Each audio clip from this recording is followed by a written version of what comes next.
Olá, eu sou Naomi e este é o canal Arumin. Esta é a série Áudio-Leitura Científica. Aqui eu faço o registro da leitura de artigos científicos. O Subúrbio Feliz do Pagode Carioca, de Felipe da Costa Trota e Luciana Xavier de Oliveira. O link para acesso a este artigo, juntamente com a referência, você encontrará na descrição do vídeo. Resumo: o samba e o pagode são práticas musicais que abordam de forma recorrente a ideia de felicidade. Por meio da batida, do pandeiro e dos instrumentos que modam sua sonoridade característica, o imaginário de certa cultura popular valoriza o modo de ser dos setores populares por meio de uma narrativa de alegria, de encontros comunitários e de felicidade. A partir de uma pesquisa bibliográfica e da análise de repertório relacionada ao que podemos classificar como pagode carioca, estilo de samba hegemônico que ganha ampla circulação cultural desde meados da década de 1990, tentamos compreender como essa produção musical contemporânea consolida a construção e a reafirmação de um estereótipo popular ligado à valorização de determinados espaços geográficos periféricos, o morro, a favela, o subúrbio, e a um projeto de felicidade das classes populares. Palavras-chave: música popular, cultura popular, samba, pagode, felicidade. Introdução. Em texto publicado no livro Ser Feliz Hoje, o psicanalista Joel Birman descreve em detalhes o que ele chama de imperativo da felicidade na sociedade contemporânea, mas exclui as classes populares de tal imperativo. Em suas palavras, são as classes médias e as elites os alvos e os agentes sociais do projeto de felicidade que se tece na atualidade.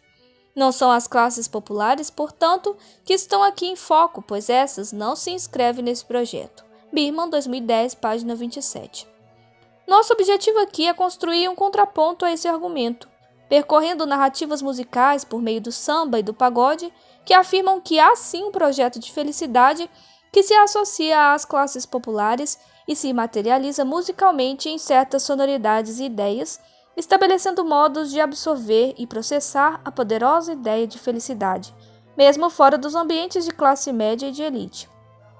Como metodologia básica, além da pesquisa bibliográfica, empreendemos uma análise de repertório musical, que também inclui a coleta de informações encontradas em gravações musicais, shows e performances de artistas em diferentes veículos de comunicação, entrevistas e matérias publicadas em jornais, revistas e sites.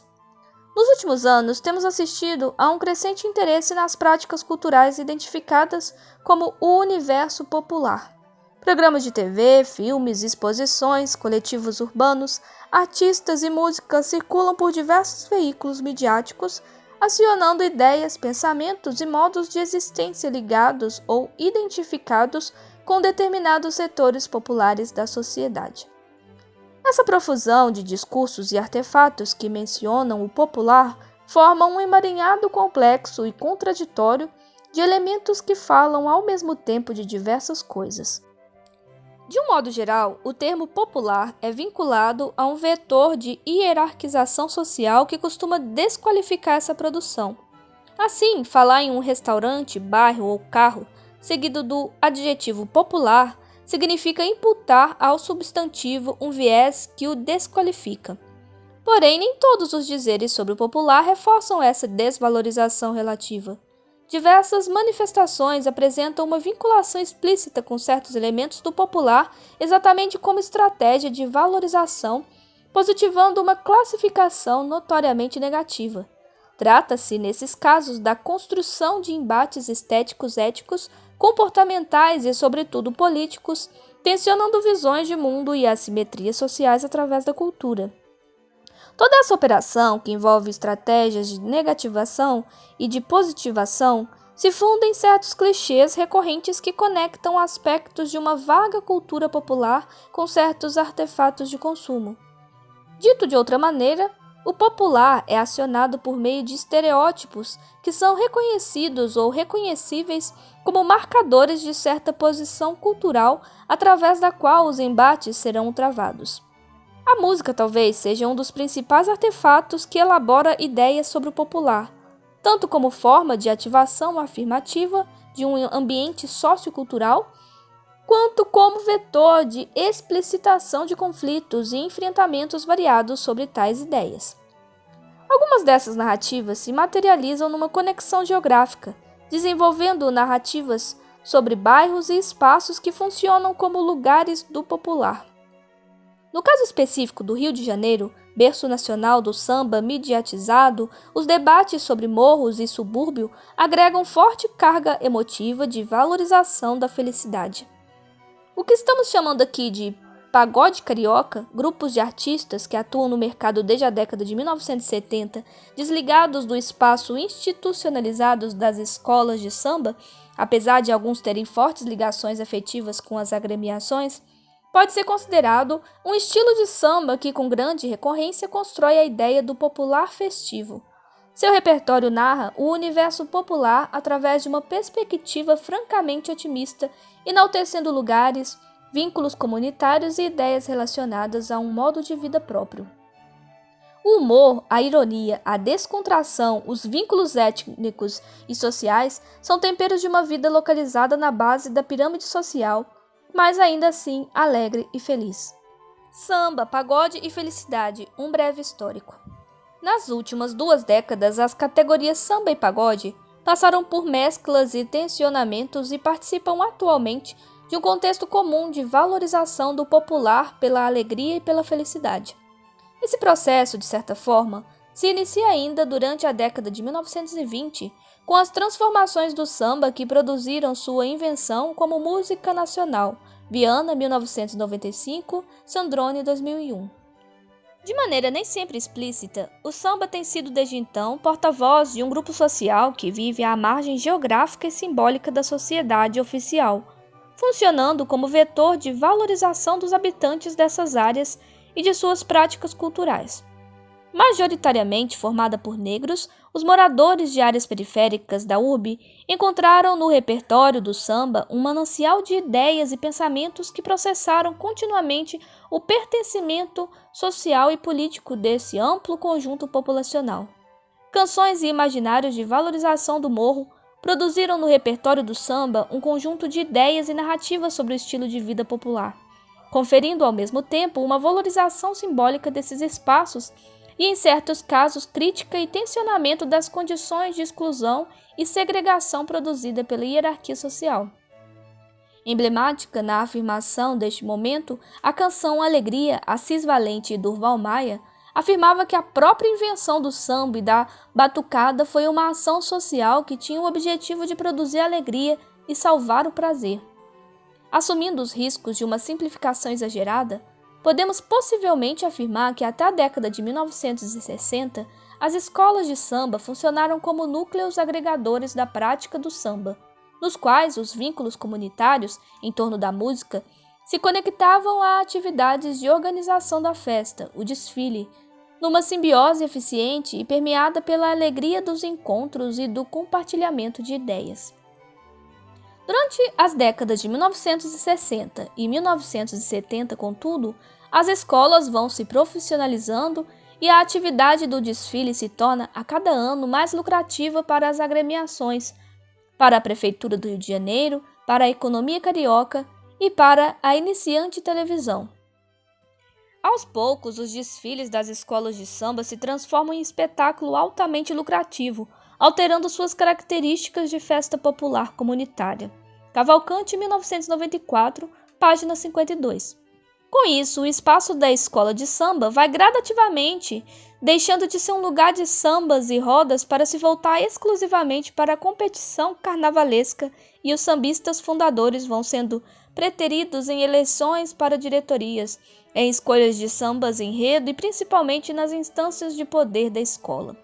Ao mesmo tempo, o samba perde espaço no mercado fonográfico e passa a se entrincheirar no imaginário cultural como vetor de resistência popular contra a consolidação de uma nova fase da indústria da cultura no Brasil. Ortiz, 2001. O surgimento de espaços de samba e de novos sambistas fora do ambiente das escolas, ocorrido principalmente a partir do início da década de 1970, configura um marco de valorização da roda de samba e não mais das escolas de samba como elemento fundante do gênero. Ainda estreitamente vinculado à centralidade do Rio de Janeiro nos processos de nacionalização de imaginários e mercados de samba, alguns sambistas ligados à roda de samba, realizada na quadra do bloco carnavalesco Cacique de Ramos, assumem certo protagonismo no repertório musical sambista e inventam um novo estilo de samba que eventualmente era nomeado de pagode. Artistas como Jorge Aragão, Almir Guineto, Zeca Pagodinho, Arlindo Cruz e Sombrinha, entre outros, foram aos poucos conquistando espaços no mercado com um samba diferente, harmonicamente mais sofisticado, acompanhado de instrumentos como tantã, banjo e tamborim. Nesse período, o termo pagode se referia a esse local de encontro, espaço simbólico de realização do samba, já não mais ligado necessariamente às escolas de samba. O que nos interessa nesse processo é o surgimento gradativo de novas classificações de samba que aos poucos buscam deslocar certas práticas sambistas do universo simbólico das escolas de samba cariocas, detentoras à época de uma parcial legitimidade pela salvaguarda da tradição do gênero. A consequência desse deslocamento é que diversas iniciativas de práticas de samba fora do aval legitimador das escolas passam a adotar apelidos ou categorias acessórias para veicular no mercado musical um trabalho de samba. De certa forma, a bossa nova de João Gilberto, o samba esquema novo de Jorge Benjó e o pagode do Cacique de Ramos são respostas estética e simbolicamente distintas, é bom frisar, a esse deslocamento. No caso específico da classificação pagode, mais do que uma demarcação estética rígida, o vocábulo acentua as ideias de espontaneidade e congraçamento festivo que sempre estiveram presentes no imaginário sambista. Porém, o novo termo reduz drasticamente a importância das noções de ancestralidade e tradição, bastante importantes na legitimação do samba a partir do final da década de 1950. Com isso, é possível dizer que abre-se caminho para outras estéticas sambistas distantes dos morros romantizados da antiga capital federal. No começo da década de 1990, com o enorme sucesso comercial dos grupos de pagode romântico que inauguraram um debate sobre as fronteiras do samba, embaçando limites e conquistando espaço significativo no mercado musical. Amor, felicidade e alegria foram os motes fundamentais do repertório dos grupos de pagode do período. Trota 2011. Na virada para o século XXI, o sucesso de artistas ligados ao samba mais tradicional como Zeca Pagodinho e Martinho da Vila processou uma fusão gradativa que se concretizou com o passar dos anos numa espécie de rótulo comercial híbrido no qual as duas categorias apareciam unidas por samba e pagode. Por meio desse rótulo, circula no mercado musical um imaginário feliz sobre o popular, cantando a alegria do amor e das conquistas amorosas, dos encontros sociais, da festa, dos bairros suburbanos e periféricos, dos modos de ser e viver de setores de menor poder aquisitivo na estratificação social. Esse universo contemporâneo do pagode continua fortemente associado simbolicamente à geografia do Rio de Janeiro, mas não através dos morros, topografia bastante específica de segregação social na urbe, mas pela ideia mais ampla e genérica de subúrbio. A noção carioca de subúrbio como espaço periférico formado por bairros e comunidades de menor valor imobiliário e com habitantes de menor poder aquisitivo, ainda que isso seja uma simplificação, pode ser transportada para qualquer cidade, permitindo o surgimento de um samba contemporâneo que é apropriado por todo o país. O subúrbio do Rio, histórico e imaginário. Durante o Império e a República, até os anos 60, o Rio de Janeiro se manteve não só como capital política, mas também como espaço privilegiado dos processos de miscigenação cultural, representando um modelo de identidade brasileira que se difundiu como o cerne da cultura nacional. A cidade era um polo de atração tanto das elites como suas escolas, teatros, jornais e instituições do governo federal, quanto da massa de libertos do regime da escravidão, que viam a então capital como um local que poderia oferecer maiores possibilidades. Especialmente no final do século XIX, a cidade teve um enorme crescimento, reunindo um conjunto de habitantes constituído por escravos, ex-escravos e trabalhadores com ocupação mal definida. Oliveira 2000, página 139, que eram os excluídos do Império. Estas populações constituíram diversas comunidades, concentrando-se basicamente no centro da cidade e arredores, especialmente nas ainda incipientes favelas, cortiços e morros do entorno.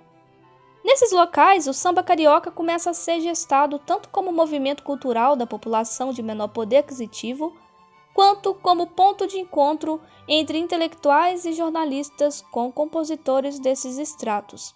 O nascimento do samba marca o momento em que fronteiras entre brancos e negros, ricos e pobres, tradição e modernidade, cultura de elite e cultura popular são embaralhadas.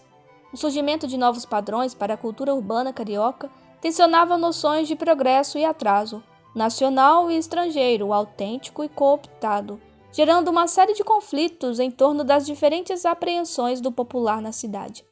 As festas populares e a música se tornam um meio condutor desta interpenetração. Enquanto isso, os subúrbios naquela época, basicamente, englobavam as regiões da Gamboa, Saúde, Penha e proximidades. Eram apresentados pela imprensa como locais marcados pela violência, vícios, ameaças à ordem e libidinosidades. Oliveira 2000, página 142. Que caracterizariam os hábitos de uma população obrigada a se deslocar do centro da cidade pelo projeto urbanístico europeizante. Mas para alguns intelectuais e escritores, como Lima Barreto, ao contrário, o subúrbio era reduto da cultura popular dos compositores de modinhas, das serestas de violão, dos cordões e ranchos carnavalescos, das rinhas de galo. Na visão desses pensadores, os subúrbios representariam um verdadeiro Brasil, no que teria de mais autêntico em termos de tradições, hábitos e costumes do povo. Na nomenclatura antiga, o atual município do Rio de Janeiro era dividido em 3 zonas: a urbana, que incluía o atual centro da cidade, a zona sul e a região da Tijuca e arredores, a suburbana, que incluía os bairros reunidos na chamada Zona Norte, e a rural, depois denominada Zona Oeste, abrangendo toda a metade ocidental do município. Na linguagem popular, essa região específica que reúne a Zona Norte, parte da Zona Oeste e parte da Zona Urbana, centro, especialmente a Tijuca e arredores, é chamada de subúrbio, em um sentido de periferia, assumindo algumas conotações pejorativas que possuem estreita relação com questões de classe e cor. Esta área especificamente congrega uma classe trabalhadora que também pode estar subempregada ou desempregada, historicamente mal provida de serviços e opções de consumo. O subúrbio, assim, passou a ser visto como sinônimo de pobreza, inferioridade, atraso, a partir de uma ótica discriminatória. Da mesma forma que a recente difusão do termo urbano como sinônimo de cosmopolita e universal é uma criação dos modernos de hoje, a generalização da ideia de subúrbio como lugar carente, sem ordem nem conforto, habitado por pessoas pobres, sem educação ou refinamento, parece ser uma criação das antigas elites cariocas. Lopes, 2012, página 9. Essa separação da cidade em diferentes zonas também tinha relação com a proximidade de cada área com o litoral. Os bairros mais próximos ao mar eram considerados os mais importantes e valorizados, alocando preferencialmente às classes mais altas, prédios públicos e centros administrativos e financeiros. Segundo Lopes, a proposta de conectar o litoral das elites ao centro administrativo da cidade, especialmente durante a gestão do prefeito Francisco Pereira Passos, que foi de 1902 a 1906, expulsou aos poucos a população mais pobre que se dirigiu para as encostas dos morros ou para a periferia da cidade. Com a instalação de fábricas mais distantes do centro e, posteriormente, com a construção da linha férrea, essa população começou a se concentrar ao longo da malha ferroviária. Assim, a expressão subúrbio, às vezes usada no plural, passou a denominar toda a região residencial e industrial constituída entre a Serra do Engenho Novo, o Morro do Telégrafo, na Mangueira, e o Morro do Retiro, Maciço dos Coqueiros, Retiro, em Realengo, a partir das últimas décadas do século XIX, ao longo das linhas férreas que corriam em direção ao interior. Bernardes e Soares, 1995, página 98. Nos anos de 1960, a paisagem suburbana assumia aspecto desordenado, com pouca infraestrutura e parco acesso a serviços básicos, cada vez mais habitada por populações de baixo poder aquisitivo, que ainda dependia de longos deslocamentos por meio de transporte ferroviário para o centro e zona sul. A necessidade de fontes de consumo e serviços mais próximas acabou gerando subcentros comerciais e tradicionais polos suburbanos como Madureira, Meier, Tijuca, Bangu e Campo Grande. Para Fernandes, 1996, a palavra subúrbio, na acepção mais moderna, não se referia, pois, à periferia da cidade, mas sim a esses bairros populares ferroviários e de intenso comércio situados dentro do território da área urbana.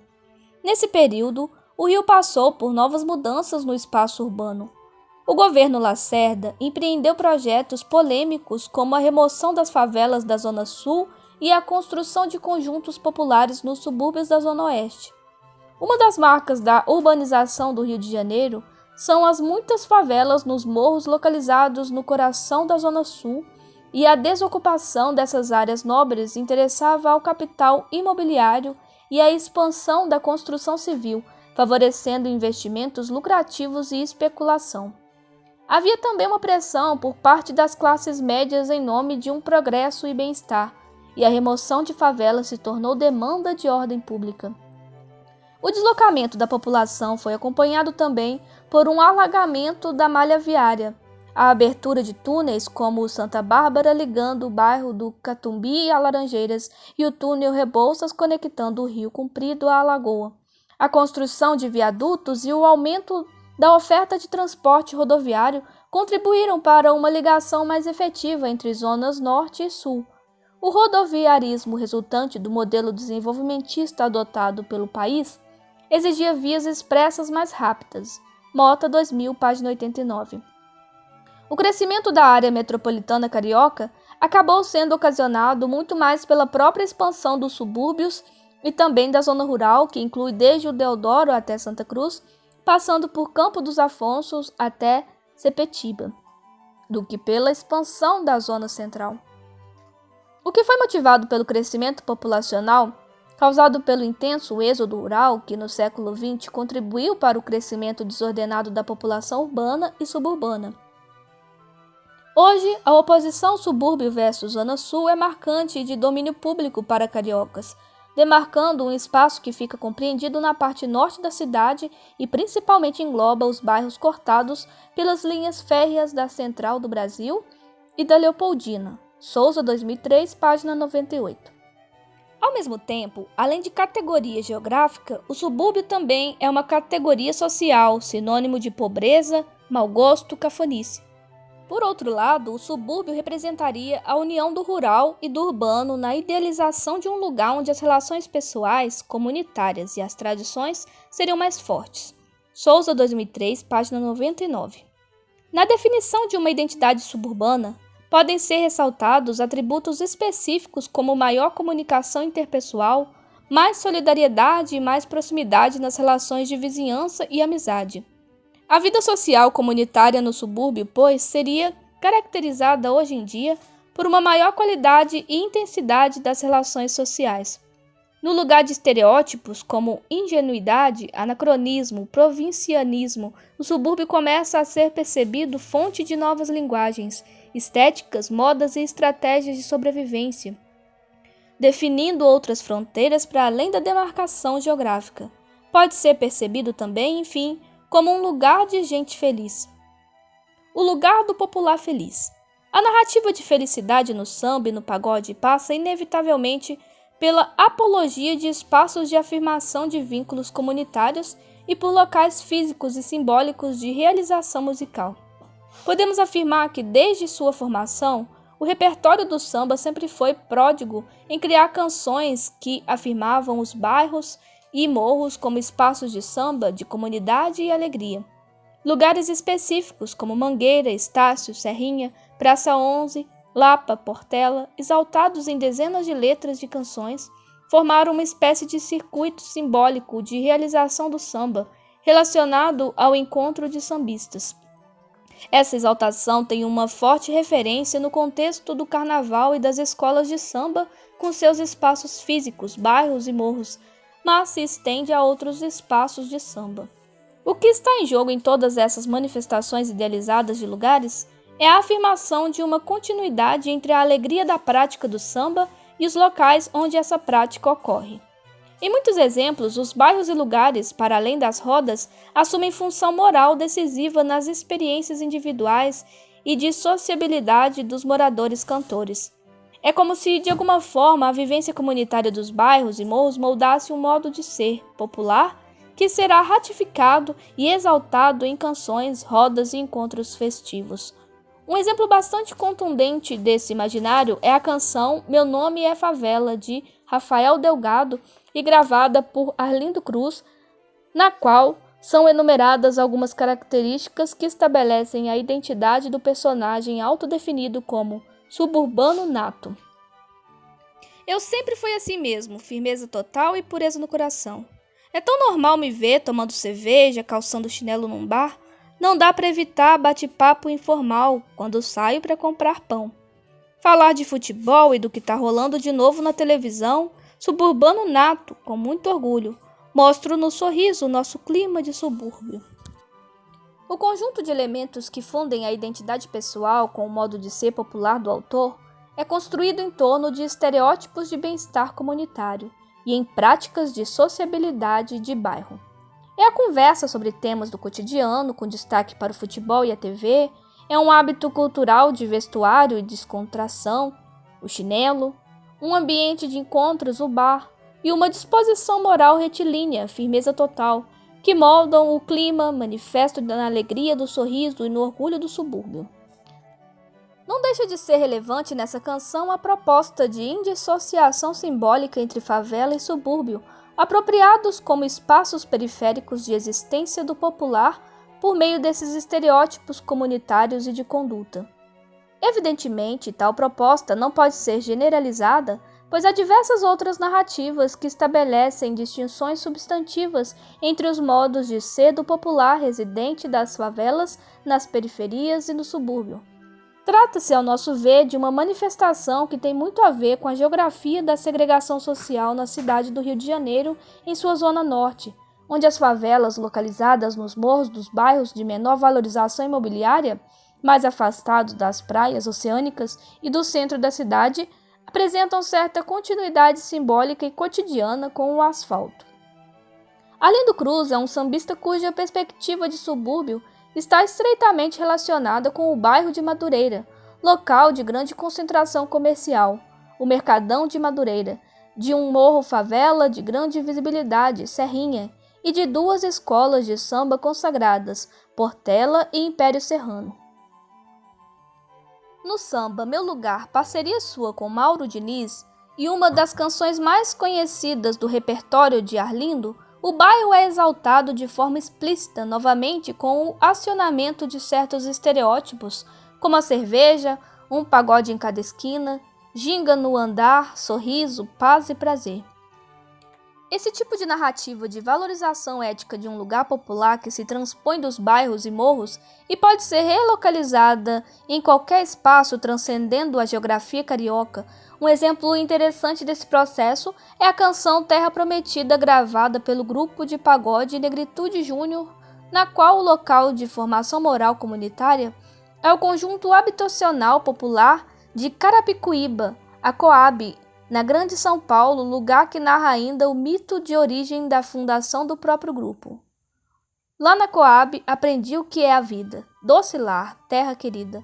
Na batida do pandeiro, eu encontrei uma saída.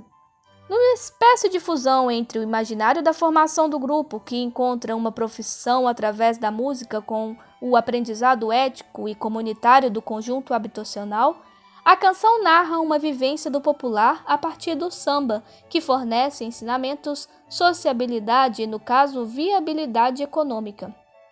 É verdade que o romantismo que podemos observar em Arlindo Cruz ao narrar Madureira é substituído no restante da letra de Terra Prometida, sugestivo título, aliás, por enfrentamentos entre o ilegal e o lícito, o crime, a violência e as dificuldades de subsistência também estruturadoras de uma certa narrativa do popular.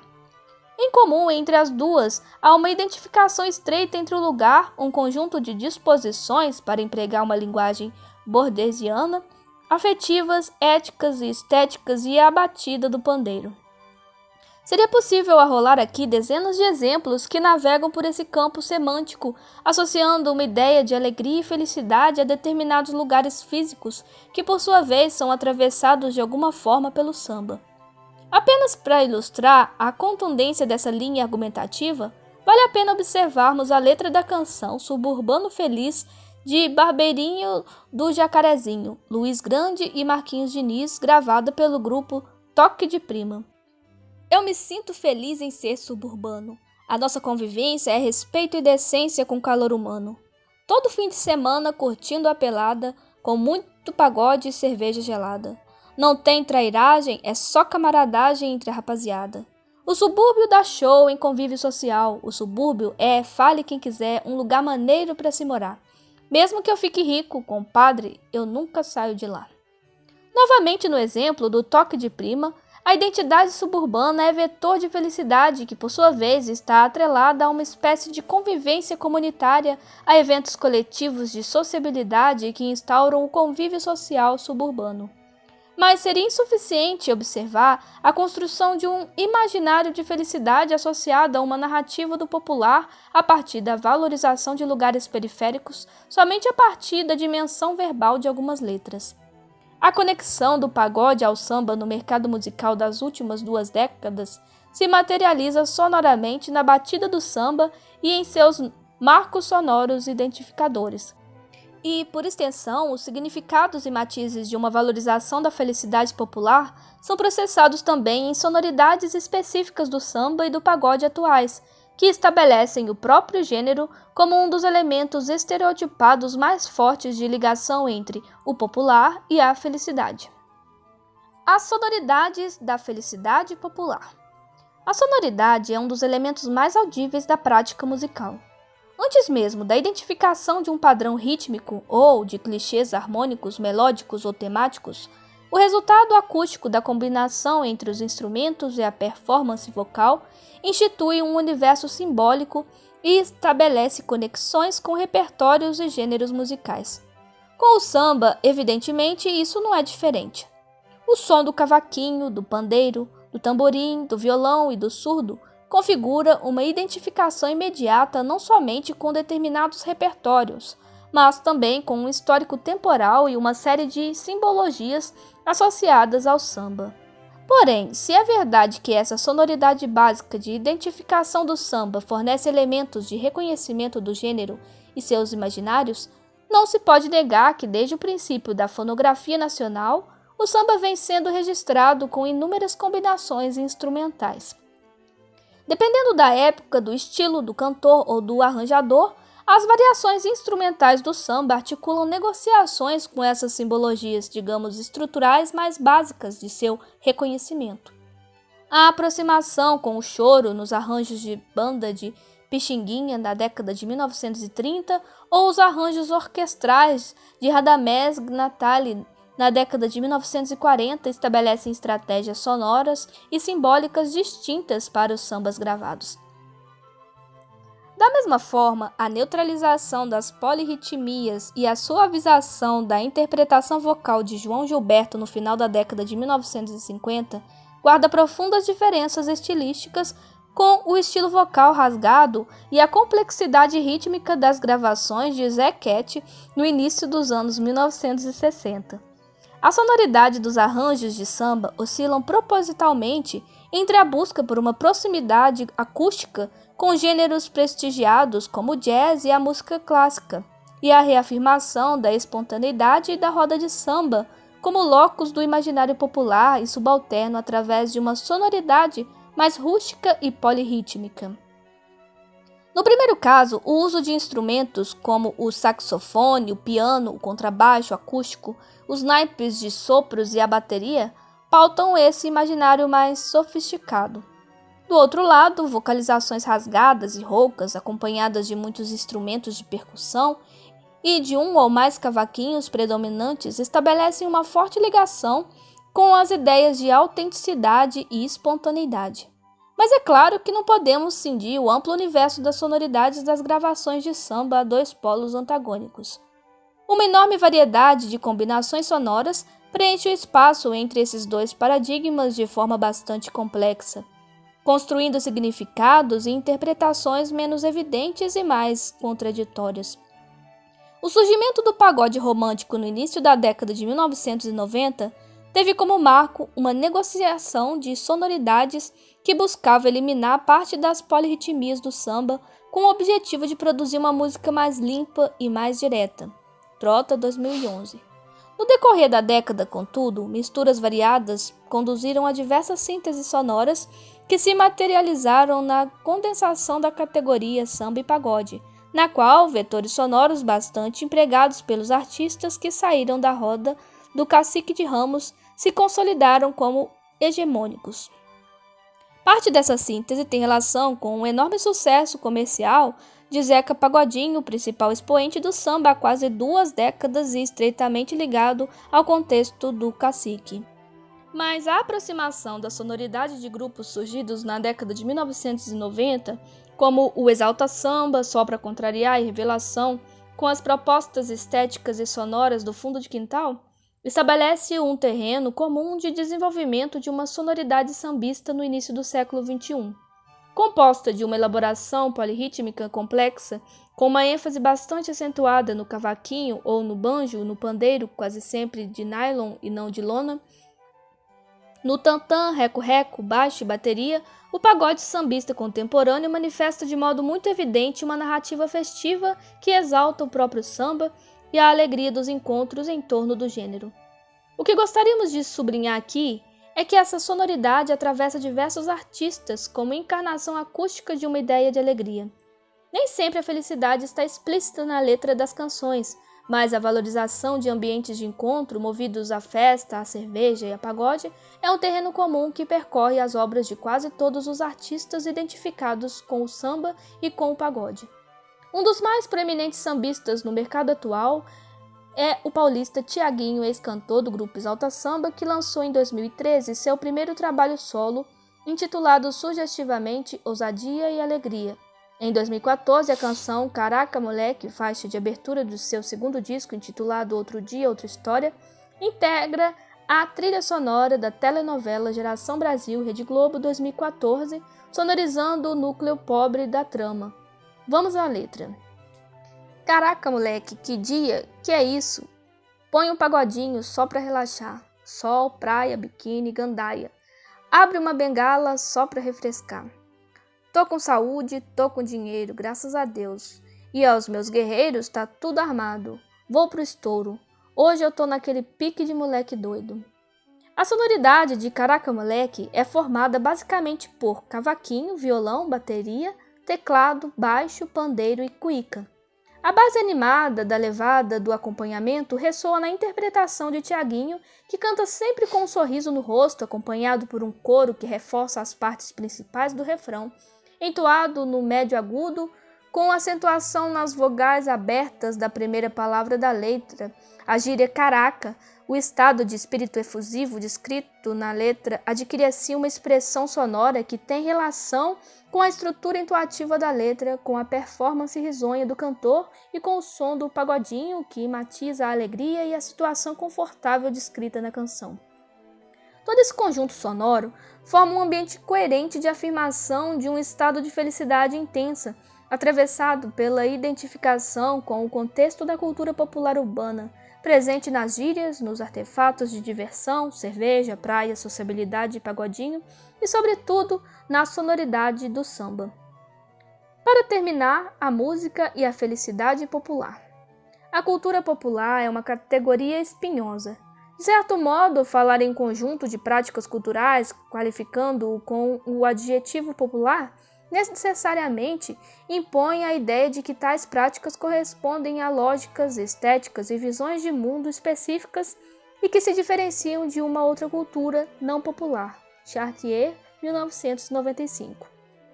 Por outro lado, diversas narrativas sobre práticas culturais hegemônicas parecem absorver tonalidades e nuances distintas nas várias faixas de renda e escolaridade, nos locais de moradia e nas predileções estéticas e códigos éticos da sociedade.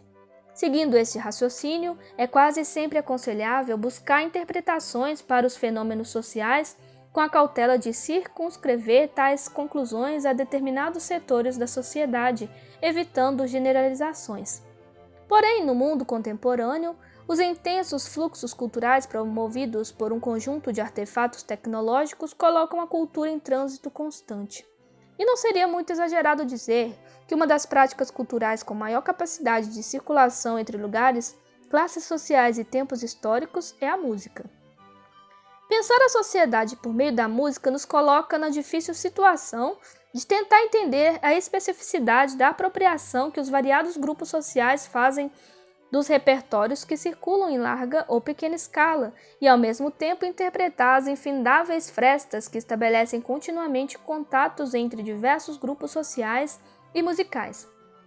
No Brasil, a importância simbólica do samba e do pagode fornece um ingrediente a mais para pensar essa transladação das ideias que circulam na batida do pandeiro por vários estratos de nossa sociedade. Nesse sentido, cremos ser possível afirmar que o impulso hegemônico que atrai os indivíduos para a busca intensa da felicidade pode ser encontrado em diversos exemplos e com variadas intensidades em todas as classes sociais. A narrativa da felicidade popular expressa, comunicada e tensionada pelo samba e pelo pagode é um exemplo contundente dessa ubiquidade do desejo de ser feliz no morro, no asfalto, no subúrbio, na favela ou na praia.